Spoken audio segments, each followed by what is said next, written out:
ఏంటి ఏం మాట్లాడా? నువ్వంటే ఇష్టమని చెప్తాంటే అలసైపోతాను కదా నీకు. అట్లేం లేదు జూనియర్, ఎందుకు అట్లా అరుస్తున్నావు, ఎందుకు అట్లా అనుకుంటున్నావు నువ్వు?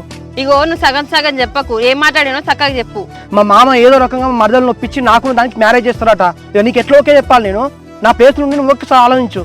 మీ మామ గురించి పక్కన పెట్టు, కానీ మీ మరదలు ఒప్పుకుందా? అవన్నీ నాకు తెలియదు. మా మామ దాన్ని ఎట్లా అట్లా ఒప్పించి దానికి నాకు పెళ్లి చేస్తాడు అని చెప్పేసి అమ్మతో చెప్పిండు. సరే, నువ్వు మీ మరదల్ని పెళ్లి చేసుకొని హ్యాపీగా ఉండు. అట్లీస్ట్ నాతో ఫ్రెండ్గా అయినా మాట్లాడు. హాయ్ బేబీ, ఇంత లేట్గా వచ్చినాయింది? మూవీ టైం అవుతుంది, ఏ మూవీకి వెళ్దాం చెప్పు.